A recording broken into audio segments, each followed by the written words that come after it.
Trošku, jako můj zaměstnanec. Kdyby to skončilo dřív, tak něco můžeme dělat. Máme celou hodinu času. Bonusový díl. Dobrý, už točíš? Jo? Dobrý. Dobrý den, dámy a pánové. Já jsem profesor David Trefil a vy vítejte v trefných otázkách Davida T. v jedinečném prostoru pro diskuzi. Při příležitosti oslav prvního výročí založení trefných otázek Davida T. v Benecku 2024 začínáme prvním rozhovorem o zcela klíčovém tématu, a to o Krkonoších.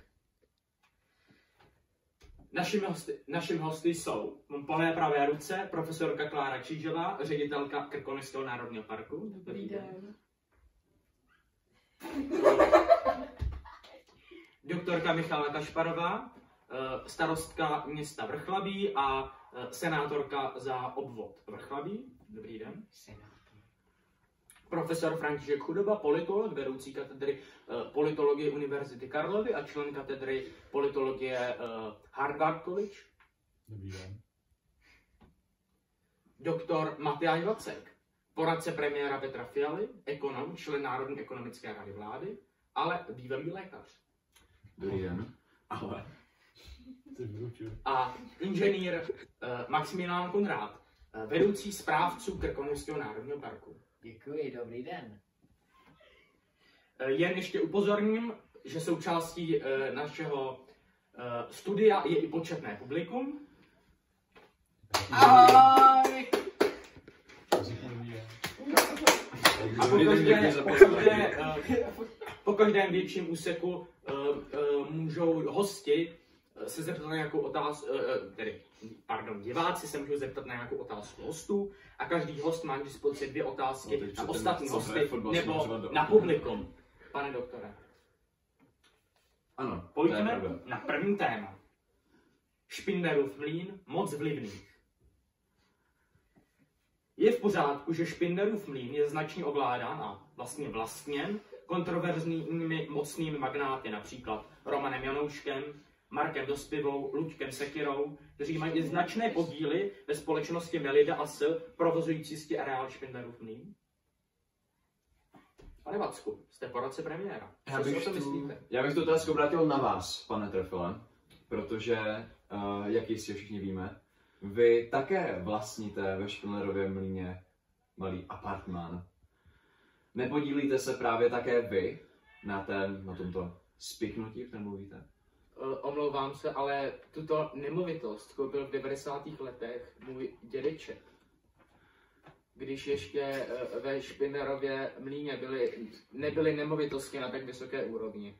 Takže obracím se spíš na vás, jestli je v pořádku, aby bylo město rozparcelováno mezi několik mocných magnátů. Jste zástupce státní moci. Jste poradce člověka vykonávající státní moc v České republice. Váš názor? Já bych řekl, že to v pořádku je. Protože, jak jistě víte, že tam bydlíte na rozdíl ode mě. No, Já tam nebydlím. tak máte tam apartmán na rozdíl ode mě. Vaše rodina tam vlastní apartmán. Moje rodina tam vlastní apartmán. Já tam apartmán nevlastním. Apartmán. Byt bych řekl. Vaše rodina?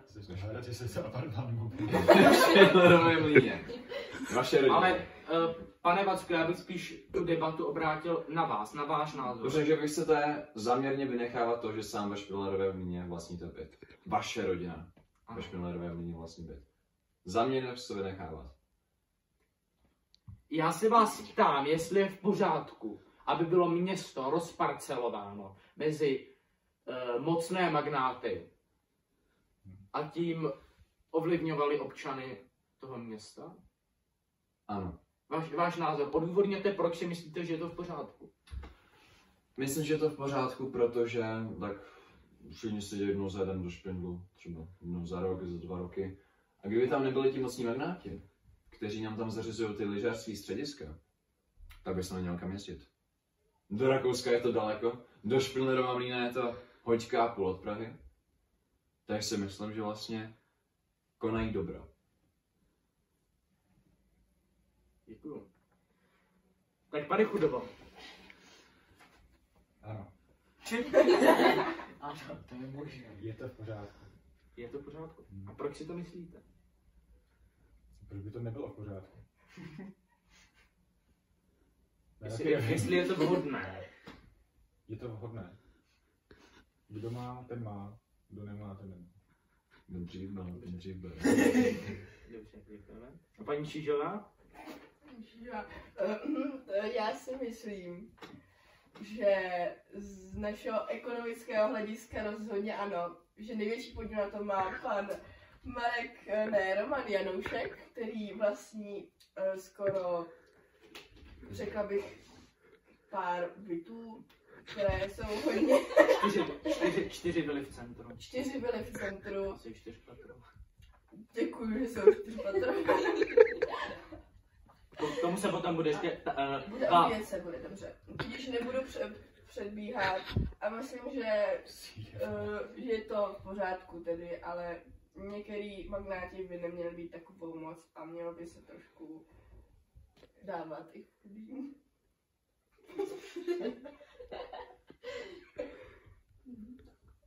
Přejdeme na další otázky. Co? Ano, Co je to za nezávislou žurnalistiku? Vy jste mi nechal jedno z hostů. 2 z hostů. To nevadí, jak Pardon, já se omlouvám za takový emoční výlev. Navojil ses.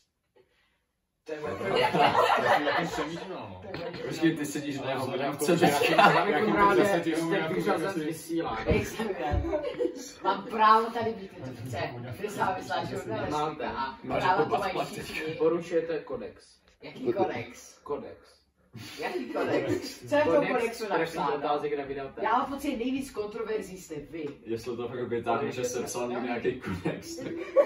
To má Kodex. Já to oficiálně prohlašuji, že tyhle Kodex. otázky nejsou nezávislá Jsou žurnalistika. to nezávislá A žurnalistika. jestli nejsou, tak já vám tady říkám, A že to jenom bych vás, pane Konráde, upozornil, že jste nebyl na tuto debatu pozván. Ale byl. Ale byl. Kdo to tady postavil? paní.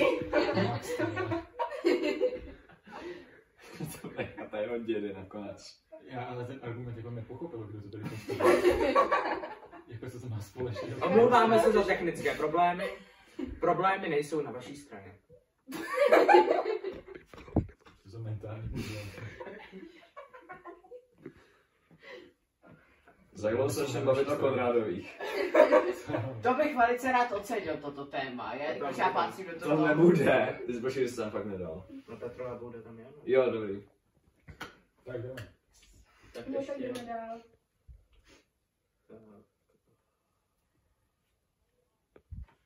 Rozšíření ski areálu Špindlerův mlýn. Jejímž propojením obou částí Medvědínu a svatého Petra je účelem projektu však kromě vzniku 2 sjezdovek a 2 lanovek bylo i postavení parkovacího terminálu, který by ulehčil provoz ve městě. Ski areál se však rozhodl tuto část projektu vyřadit a město přesto návrh schválilo. I když to bylo podmínkou toho projektu postavení toho parkovacího terminálu. Město Špindlerův mlýn taktéž je jedno z mála měst v České republice, takto malých měst, které má vlastní stavební úřad. Ano, to je pravda. Ano. Je to pravda, ano. Ano. A tak to Má je stavební úřad. A já jsem strašně vrchlabý. Mám... Dobře. No, co mám dělat teďka? Jakou reálnou moc mají tyto magnáti a jaká je vymahatelnost ze strany státního aparátu? Takhle. Já jim věřím, jo. Vezměte si, pane Trefele. Nedostal jste slovo, ale mluvte. Ach tak, pardon, já jsem myslel, že očním kontaktem jste mi tak nějak... Mluvte. Nemám tady koukat celou dobu, to nemáme společného Mluvte. Pardon, mluvte, pane Macku. Já jim věřím, protože to jsou běžní lidi. Jako vy a jako já. Když jsi... No. Ano. Prosím. Když jezdíte na svatém Petrově a rozhodnete se, že chcete zkusit Medvědín. Že chcete dát takový ten další kousek, další sousto. Představte si, že do této chvíle byste musel přejet z jednoho skareálu na druhý a teď můžete prostě přeležovat. Chápete to, jak vám to usnadní váš život? No, ale není to zátěž na životní prostředí? Životní prostředí, jak jako životní prostředí? Zátěž na životní. Já to chápu, A podmínkou toho projektu bylo postavení parkovacího terminálu. No. Ano. Kteří se oni rozhodli nepostavit. No. Ano. Jestli městský úřad Špindlerova Mlýna funguje nezávisle. To je jasně možný. Ale já pořád nechápu, jak by to byla zátěž na životní prostředí. Ku příkladu, ten parkovací terminál byla podmínka té výstavby. No. Oni se přesto rozhodli to nepostavit a městský úřad to schválil. Dobře, ale kde je ten dopad na životní prostředí? Já to v tom asi pořád nevidím. Jak neposlušnost k úřadu ovlivňuje životní prostředí? No, tak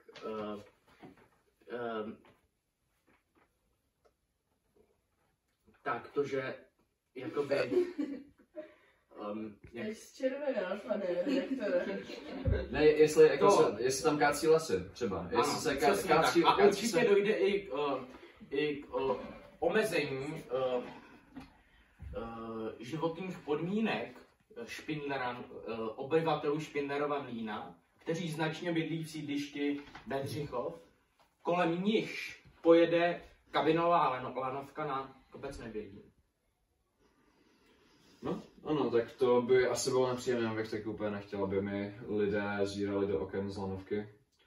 Ale no. Budou zírat. Ano, budou. A to je prostě nemalo. Je to ta oběť, kterou oni musí udělat pro nás běžné lidi. A pojďme se tedy vrátit ještě k té odpovědi. Jakou reálnou moc mají tito magnáti a jaká je vymahatelnost státního aparátu? Tak dle toho, jak to řešit? No tak dle toho, co jste mi teďka nastínil, mají ti magnáti nejspíše větší moc než stavební úřad. A jaká je vymahatelnost? No malá, když se... Jaká je vymahatelnost? Malá. Malá, ano. Ale lze to nějak řešit? Já bych to tak nechal. Já ve Špindlu nebydlím, takže mě se nedotkne. Paní Kašparová? Ano. Stejná otázka. Jakou reálnou moc mají tyto magnáti a jaká je vymahatelnost ze strany státního aparátu? Jak to řešit? Jako, vlastně moc nevím, když jsem sem byla pozvaná, jsem z Vrchlaví. Ale určitě se vás to taky týká, jelikož jste předsedkyní rady Krkonošského národního parku. Aha. Mhm. No, Svazu obcí Krkonošského národního parku. já myslím, že je to naprosto v pořádku, ať si tam dělají, co chtějí. Mně se to netýká. Pane Konráde, co si myslíte z pohledu občana, z pohledu správce Krkonošského národního parku? Má to nějakou zátěž na životní prostředí? Ta stavba toho parkově Třeba. Ne parkovacího terminálu, těch sjezdovek.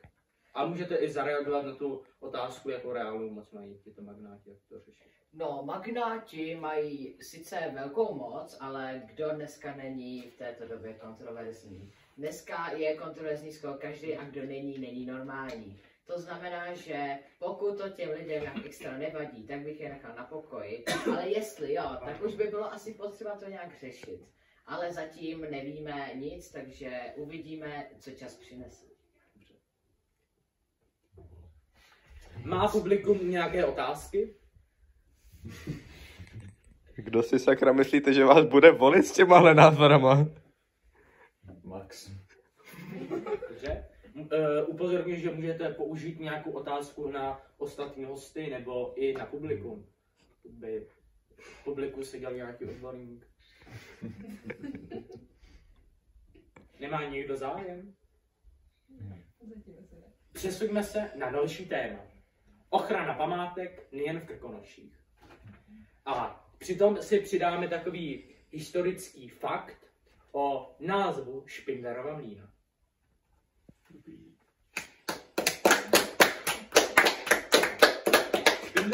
se vlastně předtím vždy jmenoval Svatý Petr. Neměl však k dispozici kostel. Proto se místní obyvatelé rozhodli ke stavbě kostela zasvěcen svatém Petrovi. Podali tedy žádost do Vídně, do Rakouska-Uherska, tehdejšího, o povolení na stavbu kostela.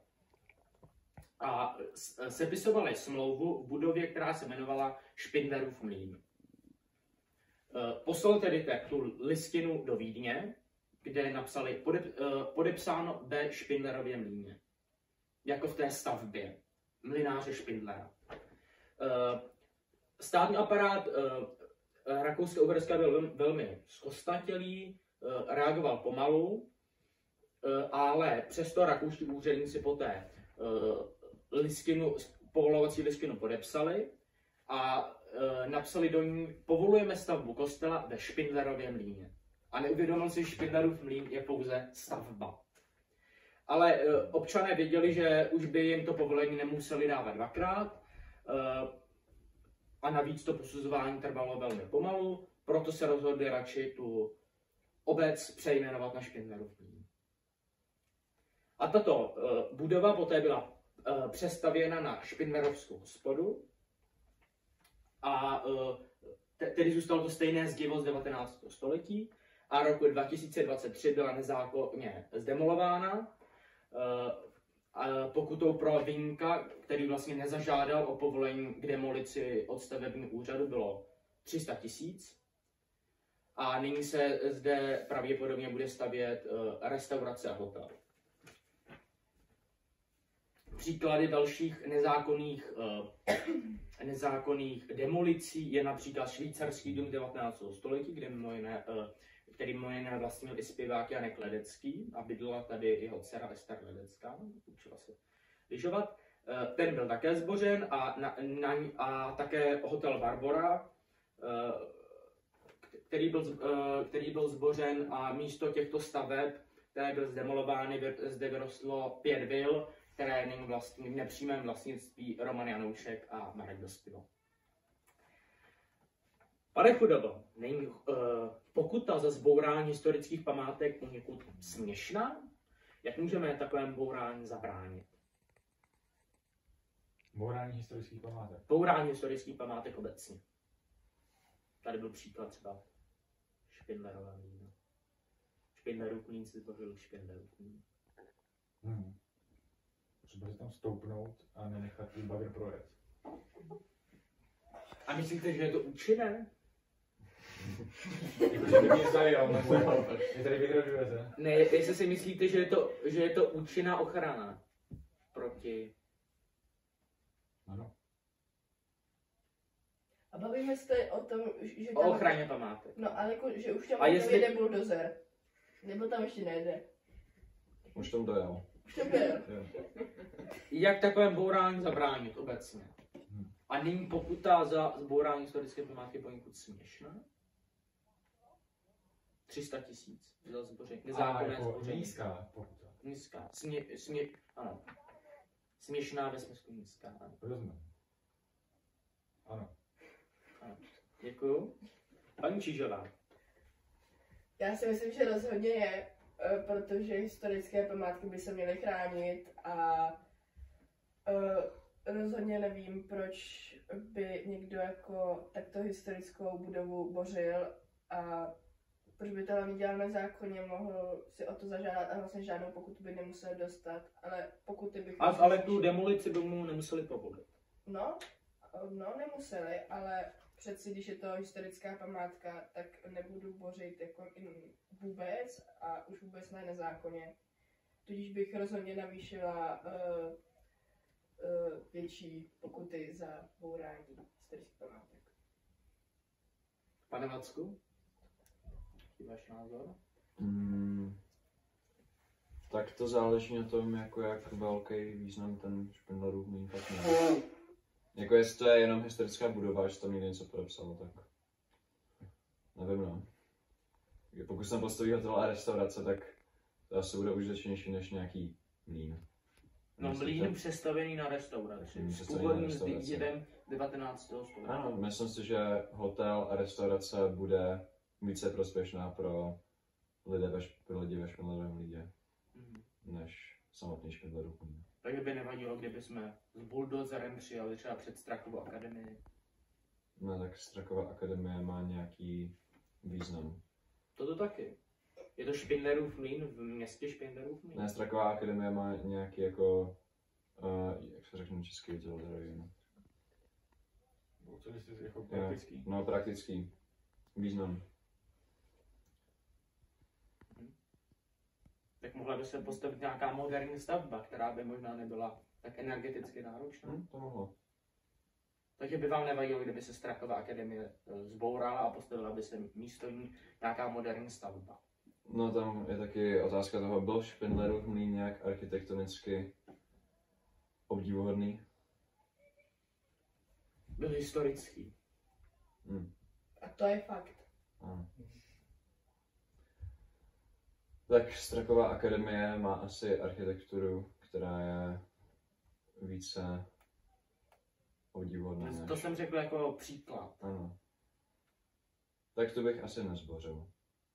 Ale pokud bychom se dostali do situace, kdy se nám vyplatí postavit nějaké novější budovy, tak proč ne?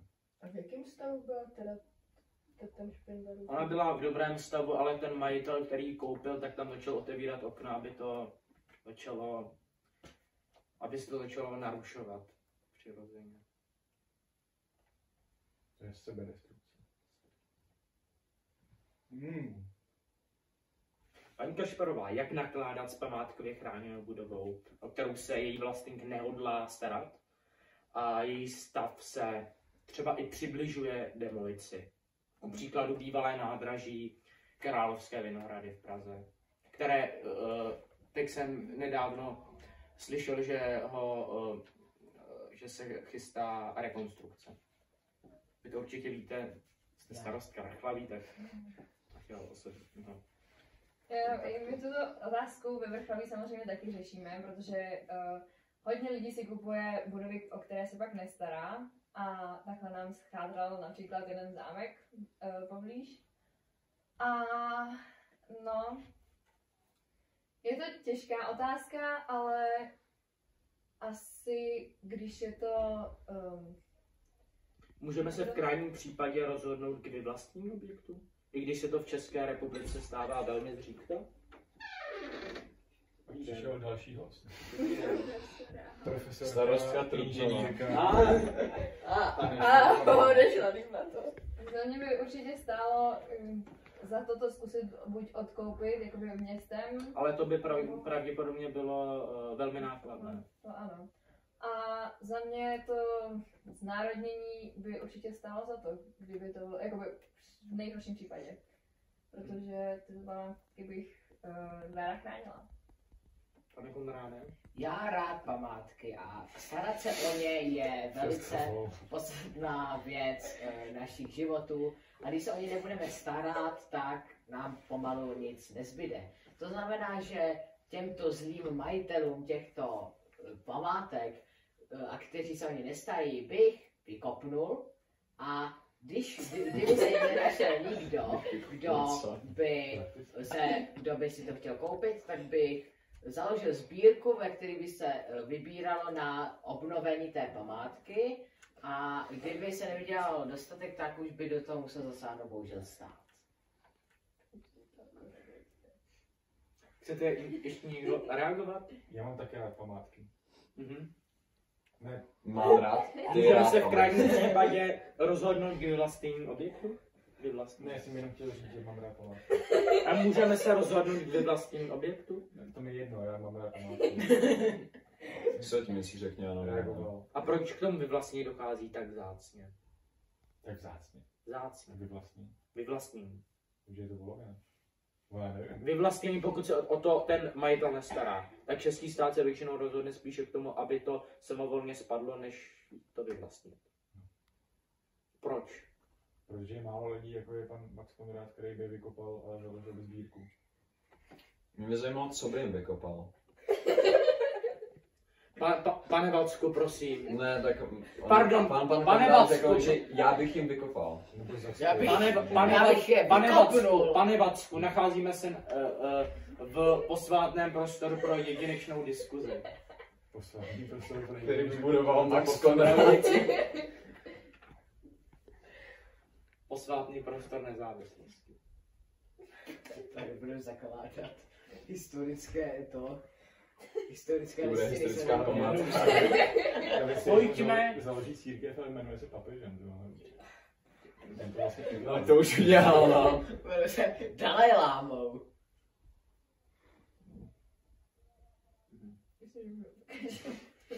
Pokračujeme na další téma, která se také Ještě otázky z publikum. velmi... ano, pardon. Děkuji za upozornění. Otázky z publika. Máte nějaké dotazy? Já si myslím, že je hezké, že máte rádi památky. Děkujeme.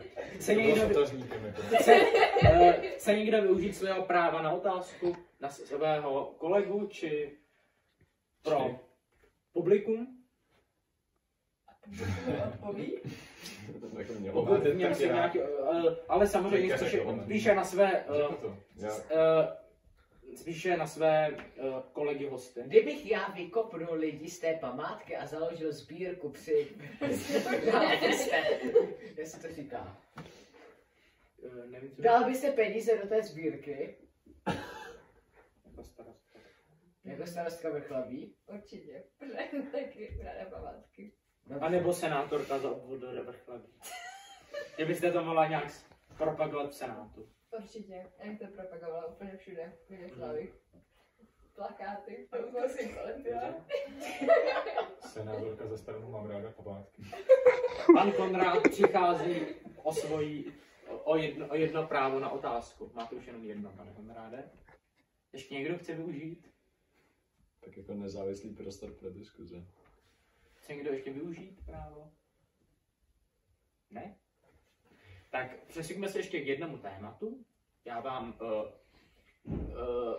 řeknu něco ohledně tohoto problému a chci nějakou vaši reakci. Která se také týká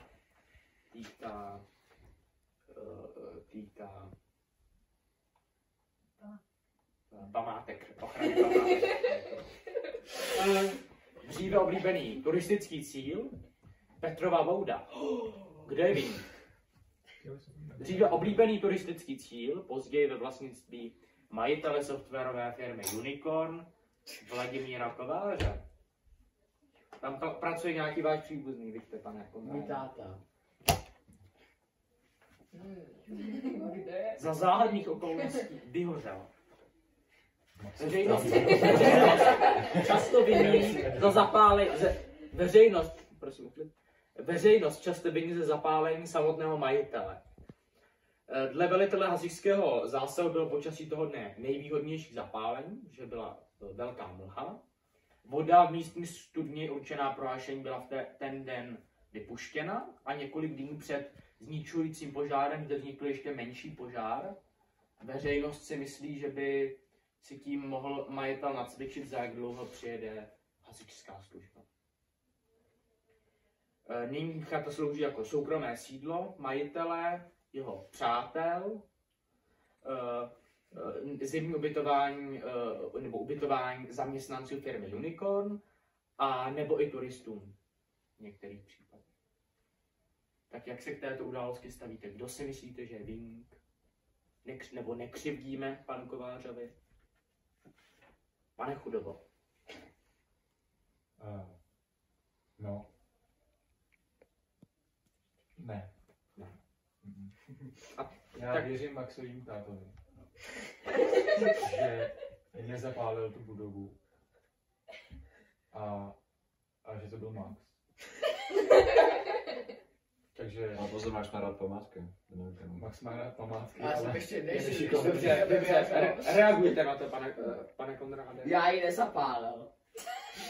A myslíte si, že ji zapálil pan Kovář? Proč by to dělal? On má peněz dost, nepotřeboval by zapálovat svůj dům. To je taky jedna důležitá tý bod k ochraně památek, kterému bychom se mohli také věnovat, jelikož pokud chcete nějakou chráněnou památku nějak upravovat či přestavovat, tak nemůžete, protože památkáři vám to jednoduše nedovolí. Proto někteří lidé, pokud někteří magnáti tohoto typu, když chtějí postavit nějakou vilu vlastní a na tom místě stojí nějaká chráněná památka, tak většinou ta památka náhodně schoří. Já jsem vám to chtěl říct docela dlouho, ale já bych si to třeba odskočit. To můžete hned. Jo. Nemusíte hned. Dobrý, já jsem... Ale počkejte, jak se k tomu stavíte? Já to řeknu až potom. A dobře. Bude se muset počkat. Dobře. Paní Čižová, paní profesorko. Já si myslím, že takto vynakládat s památkami rozhodně není dobré a že když památka vyhozí, což se stává velmi často, řešíme to velmi často, kdy nám hlásí požáry v těžkých podmínkách, kam je těžko dostupné. No, ale myslím, že... Jak se jmenoval ten pán? Vladimír Kovář. Vladimír Kovář. Že je to velmi sporné, protože je to moc hezká... Horská bouda. Petrova. Ale ne, takhle ne. Že je to moc hezká Petrova bouda. Ta nově postavená? No právě, protože já jsem... řekněme, že je krásně představená. A co když pana Petra už nebavilo, že mu tam chodí cizí... Vladimíra, ne. Vadilo, že už mu tam chodí lidé, proto jí zapálil. Ale slyšel jsem, že Krkonošský národní park, prosím, klid sále. Krkonošský národní park hodně kritizuje, že se nepostavila ještě jedna přístavba, která tam původně byla. U té Petrovy boudy, ale tak to je jenom, vy si myslíte, že to... Já si myslím, že za to pan Kovář může, protože už tu nechtěl lidi. Ale myslíte si, že ta stavba nově postavená zapadá do toho prostředí? To si rozumím, myslím, je to v moderním stylu, který vůbec do horského prostředí mi nezapadá a pokud to, tak měl dostavit obě dvě části. Pane Chudoba, byste reagoval? Ano. Jste se mě ptal? Už jste reagoval, dobře. A paní Kašparová? Já si myslím, že by to měla řádně vyšetřit policie, protože takovéto činy se nesmí opakovat. A... Ten viník je nejasný dle policie. No, ano, dobře. Aby jsme zase dodržujeme presumpci neviny. Jenom mluvíme o některých věcech, které jsou pronikly ze strany veřejnosti. Takže bych navrhovala ten pozemek i s tou památkou znárodnit. Má tam výřivku a bar, to nejde No tak právě. znárodnit. Maximum jezdí na víkend. Aha. Právě se tam užiju třeba 5krát, ale to nezní tak dobře. Je nějaký dotaz z publika? Pan Vacek. Pane Vacku, reagujte. Máte teď jedinečný čas na reakci. On může reagovat, co už dělá zároveň. Může reagovat na vás, to nebylo. Petrova bouda. Petrova bouda. Takže restartujeme. Už jsem říkal Petrova bouda. No, dobře. Už ve vaší přítomnosti. Jenom ještě rychlou reakci. Jakožto přítel... Vladimíra Kovář. Jakožto přítel Maximila Konráda, já sám mám šanci se na vilu, která teď stojí na místě bývalé Petrovy boudy, se tam dostat. Je to Petrova bouda. Dobře, tak... Nová budova. Dobře, tak já jakožto přítel Maxe Konráda mám šanci se do Petrovy boudy dostat za nějakou křesťanskou cenu, takže nemyslím si, že bych si úplně měl na co stěžovat. Dobře. Jenom ještě doplňujeme, skutečně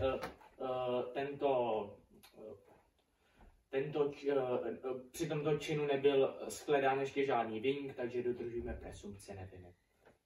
Jsou nějaké dotazy z publika?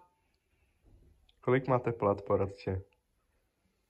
Tak třeba 200 páďo. Za jak dlouho? To mám taky, že máme Za měsíc. Za měsíc? Já jsem se vybrat. Tedy to není To mám placená nahodit. pozice. Cože? To mám nahodit. Není to placená pozice. Jako 250 tisíc. No, co? 250 tisíc, ne 250 korun. Poradce, aha. Dobře, ok. Ještě nějaký dotaz publika? Můžete využít své práva na dotaz. Pan Konrád má jedno, všichni ostatní máte 2. Pane Macháčku. Dobře, na publiku.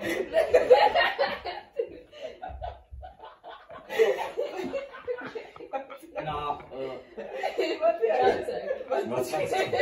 doktor Matěj Vacek, tak profesorka má dotaz. Nemyslíte, že trošku zneužíváte toho, že znáte pana Konráda? Ne. Můžete nějak rozvést?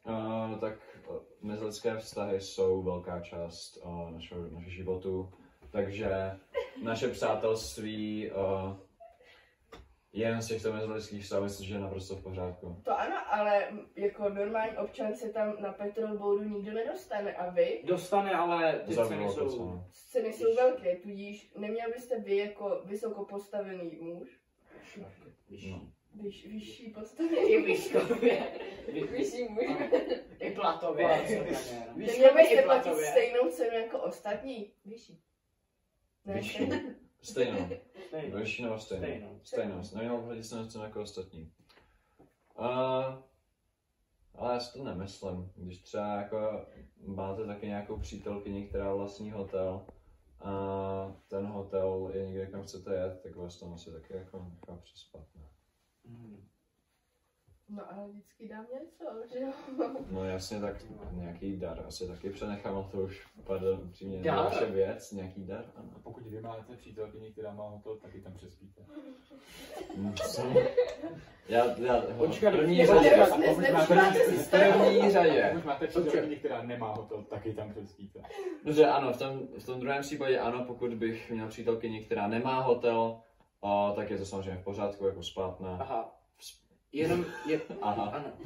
Ne, protože no tak pokud má nějaký byt, tak samozřejmě bych tam přespal. Dobře. A teď jako k té hypotetické otázce, pokud bych měl přítelkyni, která má hotel, tak to bych tam samozřejmě taky přespal.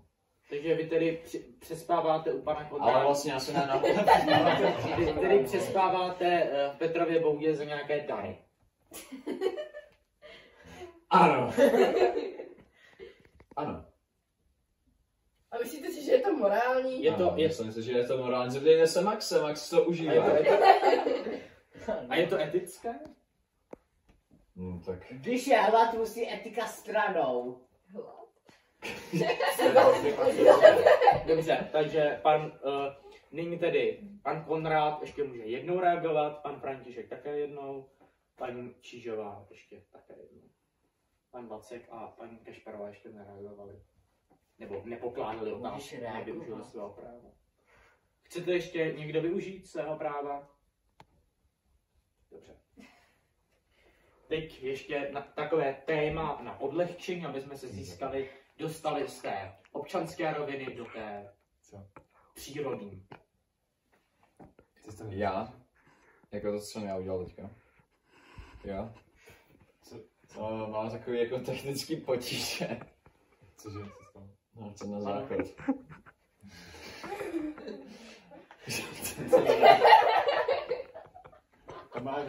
Tak, teď takové téma na odlehčení, aby jsme se dostali z té občanské roviny do té přírodní roviny. A tak se může přesunout s nimi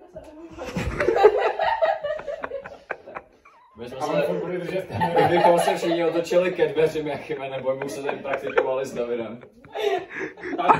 Venku jsou taky lidi. Prosím, klid v sále. Jakože bys to viděl z okna. Pane doktore, prosím o klid v sále. Pane profesore, klid v sále. Lapská bouda. Paní Kešvarová, děkuji. Lapská bouda. Odporný komunistický nabožovač přírody. Nebo nádherná brutalistní stavba zapadající do Národního parku. Můžete reagovat. Tak já s Lapskou boudou mám pouze pozitivní zkušenosti. Mně se samotná stavba velmi líbí. Stavba se, a myslím si, že zapadá do přírody. Tak to samozřejmě ne, ale myslím, že ten kontrast je takový vítaný. Víte, ta krajina to je taková velmi jednoletá. Takže... Víš, se vám ta stavba líbí? Ano, myslím si, nezapadá se do krajiny, to máte pravdu. Ale myslím si, že je to vítaný element v tom Krkonošském národním parku. Pane Chudobo, ještě vy můžete reagovat. Mně se to líbí. Děkuju. Pane Konráde? Já nevím, co je Lapská bouda. Já to taky nevím, řekl, že se Dobře. to líbí, tak jsem... A paní Čižová? Já si myslím, že je to pěkný. To je celý. Prostě mně se líbí ten kontrast, jak už říkal pan Macháček. Pan Vacek. Proč si myslíte, že už teď v dnešní době nedochází k stavbě horských bud? Paní Kašparová? Nebo velmi vzácně? Protože už je jich všude to, že je nepotřebujeme. Nevemte si ale, že pokud postavíme dřevěnou chatu, mnohem dřív schně, než Nebo vyhoří. bouda. Než prostě Nebo třeba vyhoří. Ale často, když vyhoří, tak se tam málo kdy staví nová. To bylo jenom příklad té Petrovy boudy, ale většinou... Já si myslím, že to už je svět, že potřebujeme nové změny. Prostě. Může svůj názor Dobře. Dobře, můžete reagovat?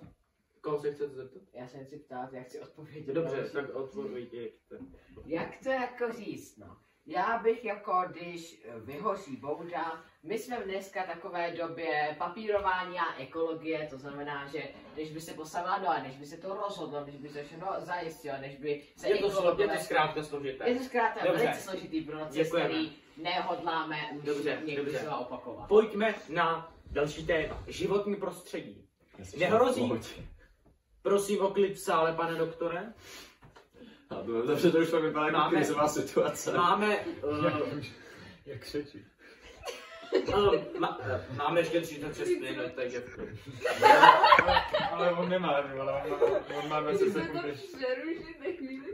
Tak, nyní jsme dokončili občanskou část a lehký přechod k té přírodní části, takže nyní si dáme přestávku. Pardon, to vám nedám, protože je nákladná. Okay. Já mám ten deodorant, který smrdí jako cigarety, to je podle paní Klizačky. Ne, to jiný. Ten, co smrdí jako cigarety, Adidas, takový ten... Jo, sorry, já jsem si nemohl přemýšlet. Můžu si taky navodit tu vojáku. S Matyášem voněli v klubu, tak přišla paní z klubu a řekla, že jsme tam kouřili.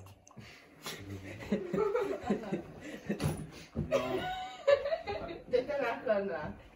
To je ta nákladná. Fuj, to smrdí. Ale to voní, mě to voní. Tam taky voní teda. Cítím citron, borůvky a jabka. Jo, že jo. Já to cítím. Je to dobrý. Já to také necítím, ale to je... Kolik stála, pane docente? Budeme se bavit. Jsem profesor, ale... Pane profesore. Už to na to nečí. Sakra. Dobře, takže... Táta má Frantovu voňavku. Tvůj táta má moji voňavku. Stejnou. Takže... A jak víš, jakou já mám voňavku? To prosím, já to cítím. klid v sále, prosím. Ale potřebujeme známý lidi. Sem. Zdravím, Lauro, dokud můžeš. Ne. Ale byla na křeslech. Jestli se chcete... Tak jo. Vaše funkce. Profesor. Já jsem ředitelka tady. Jenom takhle. Já jsem ředitel Poradce premiéra, politolog, vedoucí katedry politologie, starosta Vrchlabí, ředitelka Krkonošského národního parku. Ředitelů národního parku. Ředitelů národního parku. Klubu ve Vrchlabí. Dobře. Děkuju. Ježiš, teď to bude pejnkr, ty se líbí, že prostě najednou jsme... A je tady nový host. Ty, které budeme probírat jenom životním prostředí. Dobře. Dobře.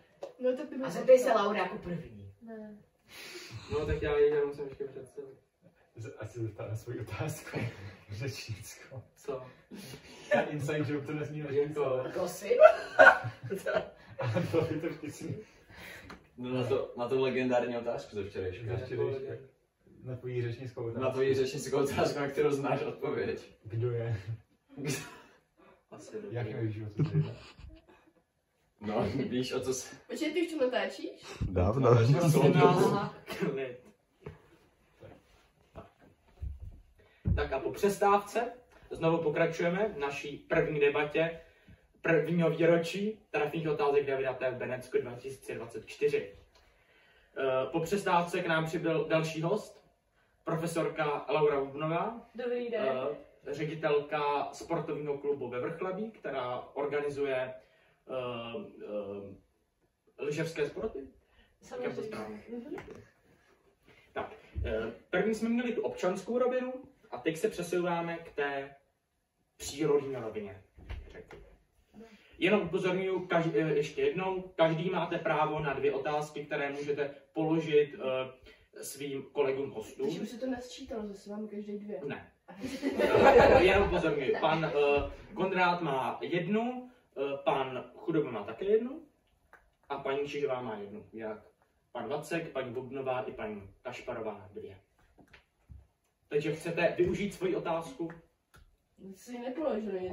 Jestli chcete využít svoji otázku na některého z vašich kolegů hostů?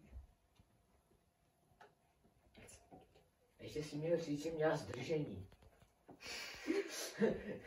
Pardon, já sám moc omlouvám. Ona potom učila lyžovat. Přesně tak.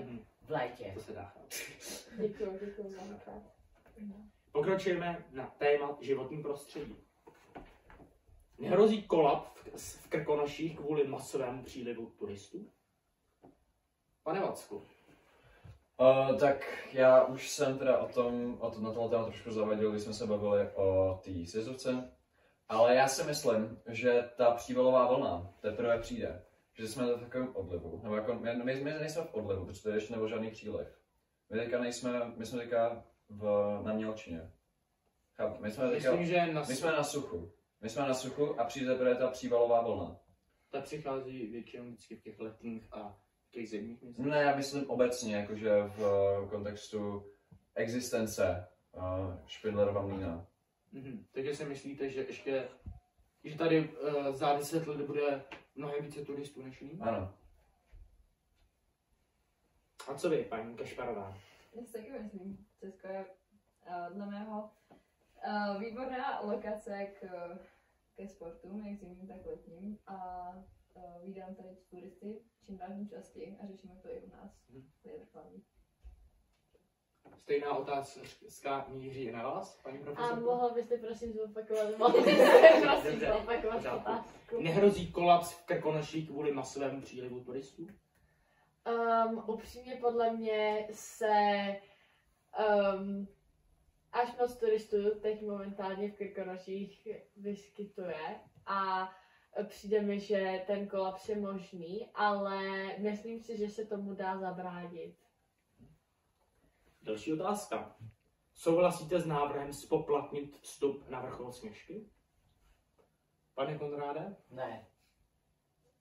Já bych rozhodně nespoplatňoval žádné výstupy na hory, protože na Mont Blanc můžete jít, na Matra můžete jít, všechno zdarma, takže proč bychom zrovna na Sněžku museli Že by to platit? omezilo možná počet turistů. Ano, ale většinou místa, jako i turisté, díky turismu žijou. Sice se říká, čeho je moc, toho je příliš, ale neřekl bych, že je toho až tak moc, že by se to muselo nutně zhroutit. Vy, paní Čížová? Já si taky myslím, že to není dobrý nápad, protože turisti si většinou najdou svoji cestu, jak se tam dostat. A akorát by to podle mě vedlo k vandalství.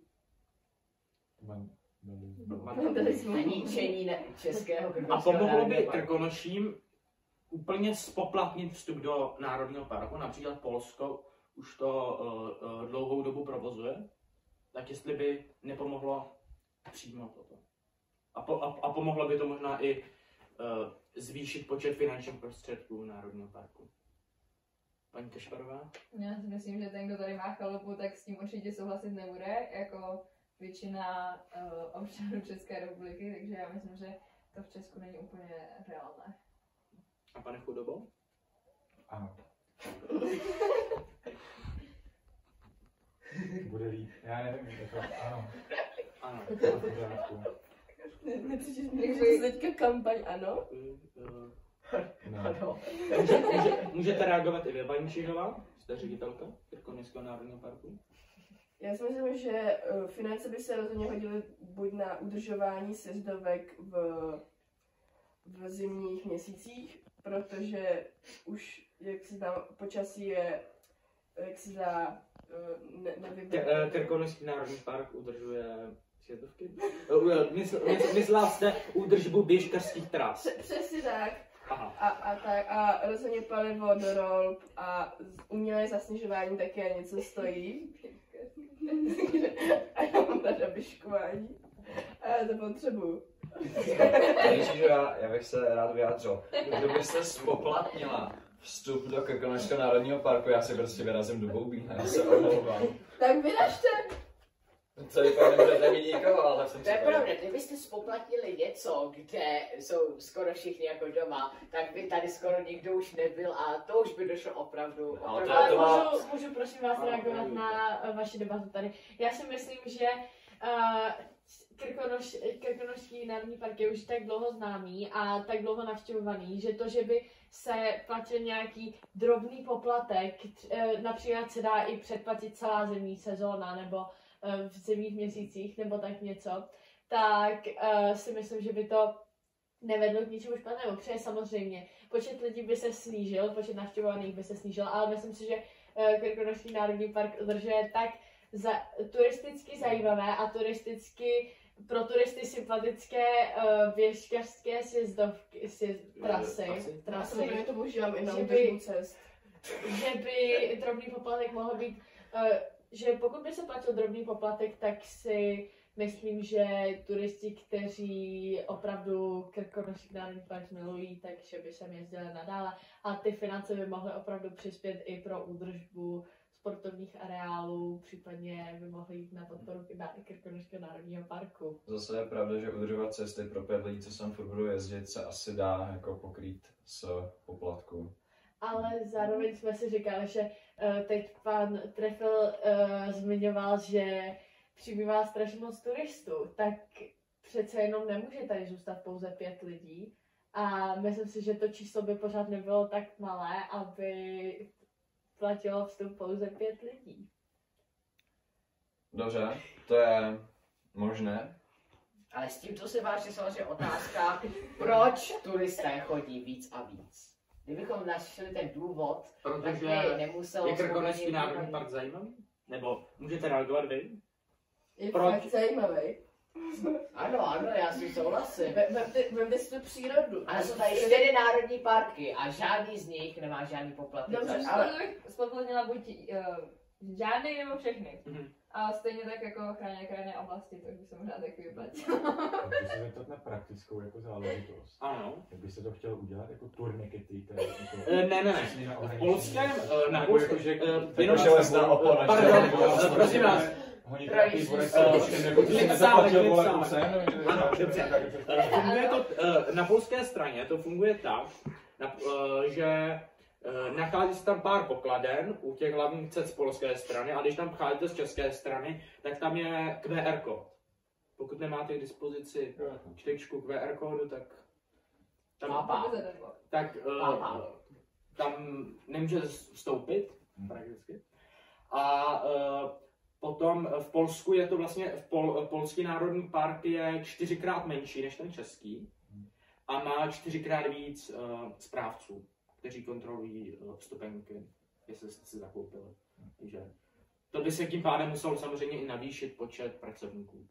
A tím pádem by se pracovníci zaplatili z těch peněz a už by nezbylo tolika ty cesty. Ano, to taky musíme zahrnout samozřejmě. Chcete ještě někdo reagovat na své kolegy hosty? Nebo z publika nějaký dotaz? Publikum. Pan docent. Nemáte? Docent kameraman. Pane docente Macháčku, nemáte žádný dotaz? Ne. Děkujeme. A přesuneme se k předposlednímu tématu. Předposlední. Já musím do parku. Kam? Ještě vydržte. Tetřívek. Kriticky ohrožený druh? Nebo ještě něco víc? To je otázka. Co myslíte tím, jak jako ještě víc? Velmi chráněný pták velikosti slepice tetřívek. Jsou kvůli němu uzavírány desítky kilometrů cest na různá zajímavá místa Krkonoš, ať už Krkonoš, ale i Šumavy a dalších chráněných krajinných oblastí nebo národních parků. Tam i například na Šumavě, i přes uzavřená území na té české straně, je na české straně stejný počet tetřívků jako v sousedním Německu, kde žádná pravidla na zákazy vstupu neplatí. Mám dotaz. Je tetřívek jen s prostou záminkou uzavírání cest, aby se na těchto místech mohly konat nekalé činy nebo nějaké... Orgie? Nebo legitimní důvod vědců požadující vyklizení turistů z výjimečného chráněného území. Existuje takový... Určitě bych tomu říkal pravda, je to spíš takový... Když využije toto lidové slovo. Gossip. Ano, přesně, anglicky se to jmenuje gossip. Když jsem slyšel, že prý lidé blízcí ex-ministrovi životního prostředí Richardu Brabcovi za ANO měli povolení od Richarda Brabce střílet na Lapské louce u Lapské boudy, o které jsme se již bavili, zajíce. To je v té úplně nejohroženější a nejuzavíranější části území Krkonošského národního parku. Tak co si myslíte na tu otázku, kterou jsem pokládal? Ukaž se, to ještě něco víc. Nebo je to legitimní důvod vědců? Koho se ptáte? Pane Vacku? Ano. Další dva hostí. Dobrý den. Tady je ta Bára. Dobrý den. Já jsem si měla Bára. No tak... Už bude jenom poslední téma. Určitě. Diváci, prosím, posaďte se tamhle vedle pana docenta Macháčka. Ano, prosím. Diváci, sedněte si. Rychle probereme. Co si myslíte vy, pane Vacku? Tetřívek není sprostej. Dobře, paní Bubnová? Mám na to úplně stejný názor, úplně stejný. Legitimní důvod vědců? Samozřejmě. Paní Kašparová? Jo, já si myslím to stejné. Ano, paní profesorka? Zkoumání ptáků je důležité. Dobře. Tak vy to organizujete.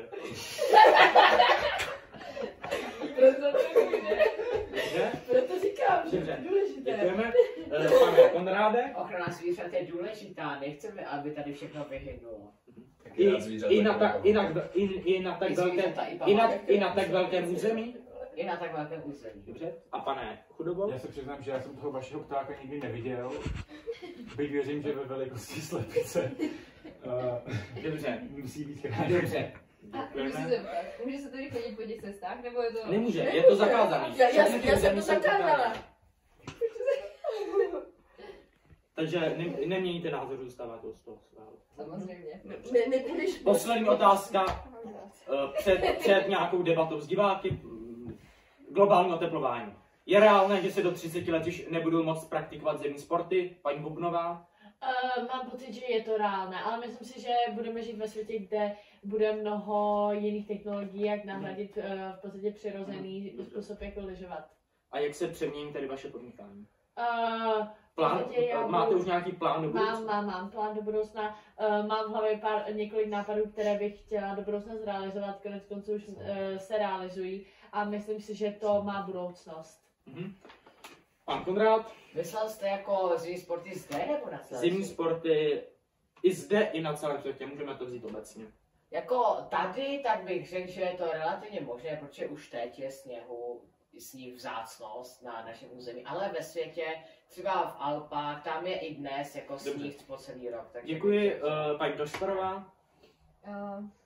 Já si myslím, že hodně sportů, které se provádí v zimě, už se teďka dají dělat i v létě a naopak, takže myslím, že Dobře.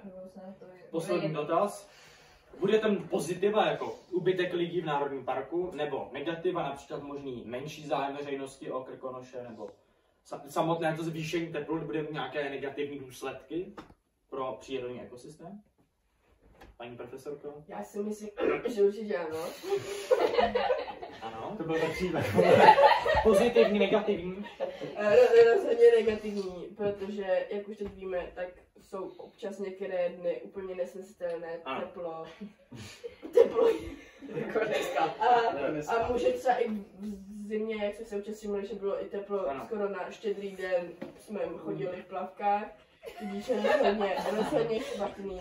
Já jsem teda byla na Seychelách, takže nevím, ale... Pan Vacek? Tak já budu určitě rád, když tady nebude tolik lidí. Takže je to dobře. Dobře, děkuju. Pan Chudoba? Já si nepamatuju otázku, ale... Pozitiva, negativa. Globálně teplová. V plavkách o Vánocích je dobrý. Dobře, děkuju. Pan Konrád? Za mě to prostě nepatří. Svět byl stvořen nějak, že v zimě je sníh a v létě je horko. A když se to takhle nepůjde, tak to porušili. Děkuju, paní Kašparová. Paní Kašparová? Paní Kašparová? Já si myslím, že pokud tady řešíme turismus, tak tohle je jediná možnost, jak ho vyřešit. Děkuju. A paní Konová? Souhlasím, pokud se tady snažíme vyřešit problém turismu, tak to je jediný způsob, jak ho vyřešit. Je to pozitivum, negativum? Je to spíše, no tak... Pro vás je to negativum? Pro mě je to negativum. Dobře. Mají diváci nějaké otázky na hosty? Ani pan docent. Pan docent. Docent, to nestanice. Máte nějaké dotazy, tak. Jste 3, ty vole. On je jeden. Dobře, tak ještě. Chcete reagovat se svými právy na vyjádření ostatních? Máme 8 minut. Má někdo zájem? Nemáte? Diváci nemají také? Opravdu ne.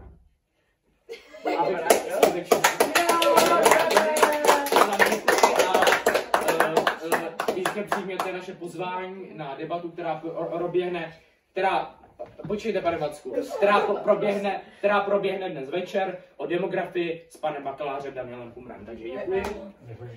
Já jsme ještě nepozvali. Děkuji. Ještě neví, ale bude znám. Děkuji. Počkej, ale Kumra to ještě neví, ne?